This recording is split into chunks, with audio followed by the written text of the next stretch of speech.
Hola, soy Jamie Gavica. Hoy es martes 10 de junio de 2025, aproximadamente a las 8 p.m. y estaré explicando lo que se ha aprendido en las dos unidades de la asignatura de Intervención Psicológica de la carrera de Psicología Online de la Universidad Técnica de Manabí. Como primer punto, explicaré lo que es la intervención psicológica. Pues bien, la intervención psicológica es un conjunto de acciones planificadas y sistemáticas que se lleva a cabo con un psicólogo para acompañar, guiar y ayudar a una persona, grupo u organizaciones a resolver problemas emocionales, conductuales o sociales, así como a desarrollar habilidades para enfrentar la vida de forma más saludable. No es solo tratar enfermedades mentales, también incluye prevenir problemas, enseñar habilidades y promover el bienestar. En los ámbitos que se aplican son en el ámbito clínico, en el ámbito educativo, en el ámbito laboral, en el deportivo y en el comunicativo. Pues bien, explicaré mejor estos ámbitos. El ámbito clínico se enfoca en el tratamiento y la prevención de trastornos mentales o emocionales, así como en el desarrollo del bienestar psicológico en individuos que experimentan malestares significativos. Les daré unos ejemplos. Pues aquí estamos con la ansiedad, la depresión, los traumas. El siguiente ámbito es el ámbito educativo.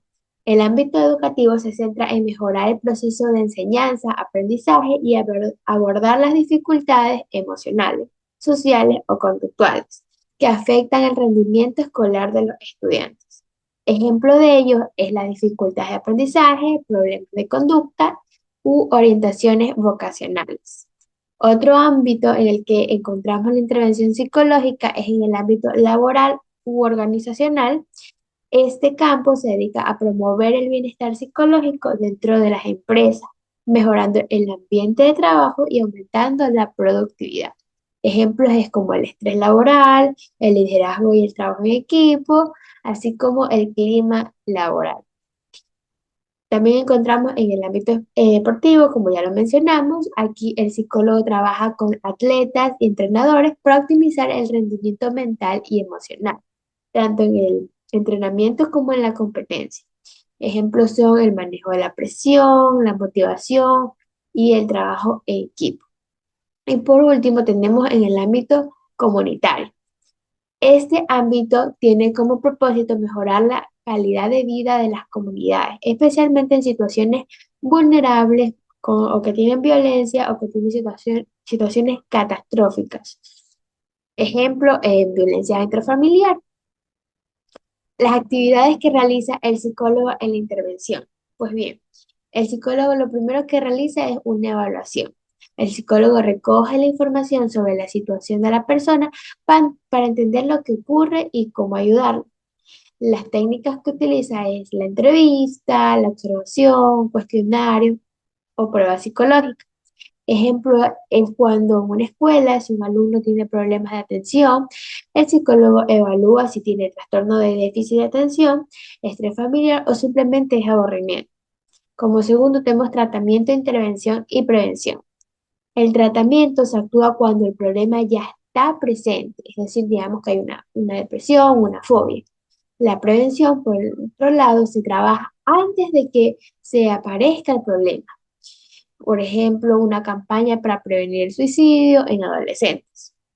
Y la intervención puede incluir ambos casos y también procesos de desarrollo personal. Ejemplos como un taller de inteligencia emocional en empresas. Pues bien, sí, existen tipos de prevenciones. Tenemos primaria, secundaria y terciaria. La primaria evita la aparición del problema. Ejemplo, educación sexual en las escuelas. La secundaria detecta y actúa en las primeras señales, atención a signos de ansiedad. Y la terciaria evita recaídas o complicaciones. Ejemplos, un seguimiento a pacientes que han superado la drogadicción. Por otro lado, muchos de los psicólogos también trabajan como formadores en universidades, en hospitales o en programas de desarrollo personal. Ejemplo es cuando se realiza un curso sobre el manejo del estrés para cuidar a los adultos mayores. Además, el psicólogo también asesora a instituciones, equipos de trabajo e incluso familias sobre cómo resolver conflictos o mejorar las dinámicas. Un ejemplo es cuando un psicólogo asesora a una empresa sobre cómo mejorar la comunicación entre los departamentos. El tema número dos que se toma en este compendio es la intervención en crisis. Antes de esto hay que saber qué es una crisis. Una crisis es una situación inesperada que supera la capacidad de respuesta habitual de la persona y desestabiliza su equilibrio emocional. Se caracteriza por una sensación de pérdida de control, miedo, bloqueo o desesperación. Eric Erikson propuso que toda crisis también puede ser una oportunidad para crecer y desarrollarse. Existen tipos de crisis. Como primero tenemos la crisis evolutiva o del desarrollo. Aparecen etapas esperadas de la vida, adolescente, maternidad, jubilación. Ejemplo de ello es cuando un joven que entra a la universidad se siente con ansiedad porque debe adaptarse a un nuevo entorno. Como segundo tenemos las crisis circunstanciales o accidentales. Son impredecibles y muchas veces son traumáticas. Ejemplo es perder el trabajo de manera inesperada o una ruptura sentimental. Las fases de la crisis. Tenemos distintas fases. La primera fase es la fase aguada. Aparecen emociones intensas como el miedo, la ira, el shock. Las personas están confundidas o paralizadas. La segunda fase es la fase de reacción. La mente comienza a procesar lo ocurrido. Pueden surgir tristeza, insomnios, pesadillas, ansiedad o culpabilidad. La tercera fase es la fase de reaparición. Poco a poco la persona retoma su rutina, aunque hay dolor, empieza a haber momentos de calma, de tranquilizarse. La cuarta fase es la fase de reorganización. Se reconstruye el equilibrio emocional, se integra lo vivido y se saca un aprendizaje de ello. Hay reacciones que son comunes en una crisis. Entre ellas tenemos las reacciones emocionales, que son tristeza, miedo, rabia, culpa. Tenemos las reacciones cognitivas, confusión, pensamientos catastróficos. Las reacciones fisiológicas, que son sudoración, taquicardia, temblores. Y las reacciones conductuales, que son el aislamiento, la irritabilidad, el llanto. Pues bien, hay factores que también influyen en cómo se vive una crisis.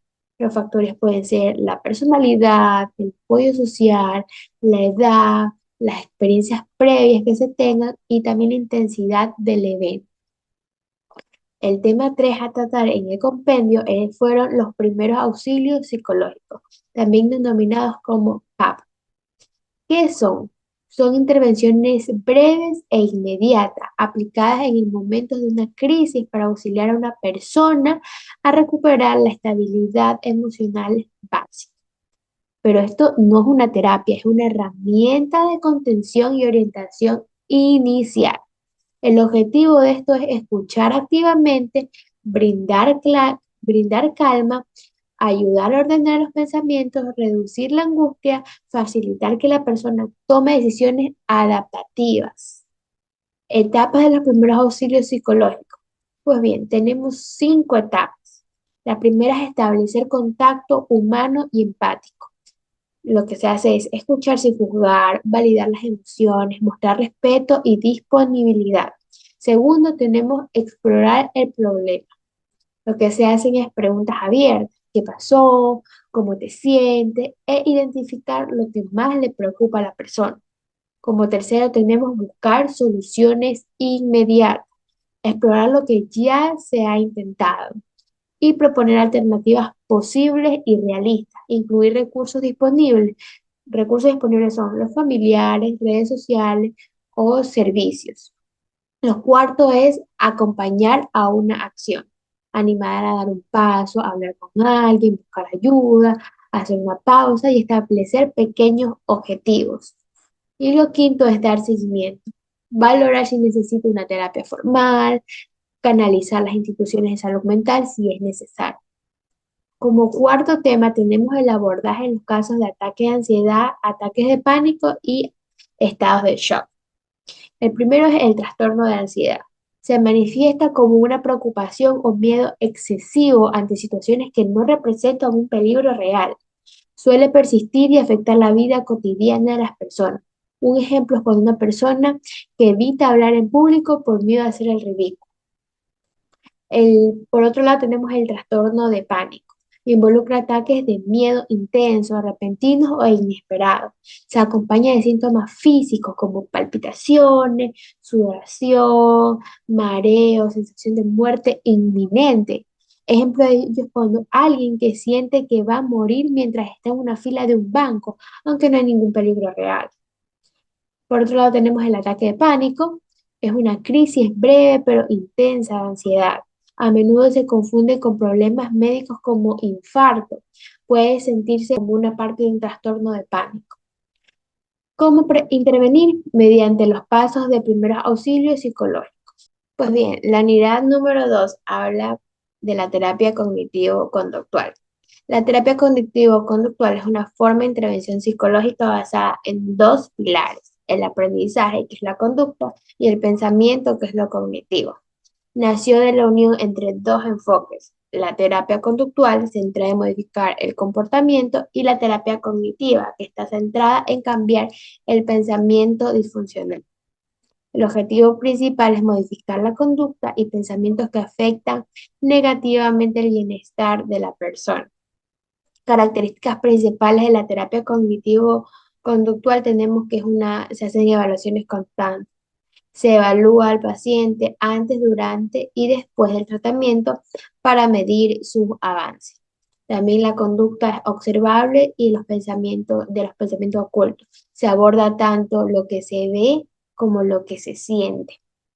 También es colaborativa y estructurada. El terapeuta y el paciente trabajan juntos con tareas concretas y no es una terapia libre sin estructura.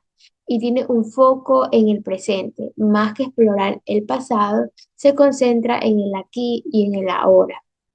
Las tres generaciones de la terapia cognitivo-conductual. La primera generación es el conductismo clásico y operante. Ejemplos, enseñar a un niño a hacer tareas reforzando con una estrella cada que logra pues, hacer algo.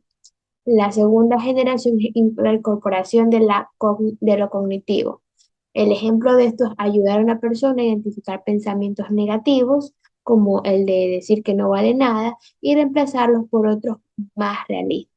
Y la tercera generación es el enfoque contextuales.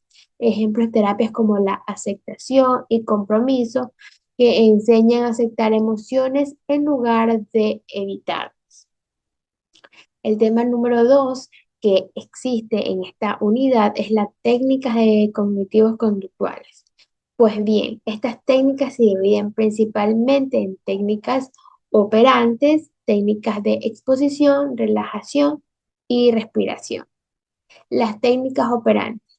Pues bien, estas técnicas provienen del condicionamiento operante, es decir, del aprendizaje a través de las consecuencias. Las técnicas operantes pues, tienen tres técnicas, debemos decir, para que la primera es la técnica para aumentar o mantener las conductas. Aquí lo que se realiza es pues, un reforzamiento positivo, dar algo de agradable después de una conducta para que se repita. El reforzamiento negativo, que es quitar algo desagradable para que reforzar una conducta. Y hay programas de refuerzo que son continuos, intermitentes, de razón o de intervalo. También se tienen las técnicas para adquirir nuevas conductas. Está el moldeamiento, que se refuerzan pequeños espacios hacia la conducta deseada.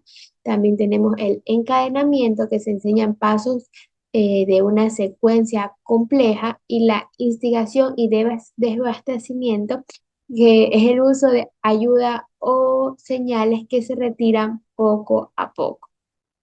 Como tercera tenemos las técnicas para reducir o eliminar las conductas. Tenemos el reforzamiento diferencial, dar algo agradable después de una conducta para que se repita. La extinción, que es dejar de reforzar una conducta para que desaparezca.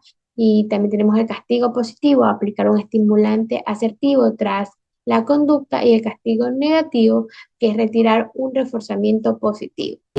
En la terapia cognitivo-conductual, otra técnica es la terapia de exposición, que se usa para tratar miedos o fobias. Consiste en poner al paciente frente a lo que teme sin permitir que evite la situación. Existen varios tipos de esto. Primero tenemos la exposición en vivo, que es enfrentar el miedo directamente. La exposición simbólica es cuando se utilizan imágenes, videos para hacer esta exposición. La inundación, que es la exposición intensa desde el inicio, sin pasos intermedios. La desestabilización sistemática, que se combina exposición con relajación progresiva. Como tercer punto de las técnicas de cognitivos conductual, tenemos la relajación progresiva de Jacobson. Esta técnica se enseña a tensar y a relajar distintos grupos musculares para reducir la ansiedad. También tenemos la técnica de respiración que ayuda a regular la ansiedad. Hay varios tipos. Tenemos la costal, que es muy superficial, no recomendable; la diafragmática, muy ideal para calmarse, se inflama el abdomen; y la abdominal, muy relajante, ideal para una práctica pues diaria. Como tema número 3, en esta unidad se aborda el seguimiento para técnicas cognitivo-conductuales. Este tema explica cómo aplicar paso a paso las técnicas cognitivo-conductuales en casos clínicos reales, especialmente en problemas de ansiedad como las fobias, trastornos de angustia y agorafobia. El abordaje de casos de fobias específicas. Las fobias se caracterizan por un miedo intenso e irracional ante un objeto o una situación específica. Por ejemplo, hablar en público, volar en un avión, versar. ¿Cómo se trabaja esta terapia? Pues bien, se sigue un esquema de sesiones estructurada que incluye la revisión de tareas entre sesiones. También se trabaja en la exposición en vivo y se asignan tareas. El abordaje en casos de trastornos de angustia y de agorafobia. Estos trastornos se caracterizan por un ataque de pánico intensos, episodios de miedo, de síntomas físicos como taquicardia, tenemos mareo, falta de aire y el temor a estos lugares donde escapar sería difícil. Las técnicas que se aplican en estos casos es una exposición en vivo. El paciente se enfrenta gradualmente al lugar, que evita, por ejemplo, centros comerciales, transporte público, cines, puentes. También se hace la eliminación de conductas de seguridad.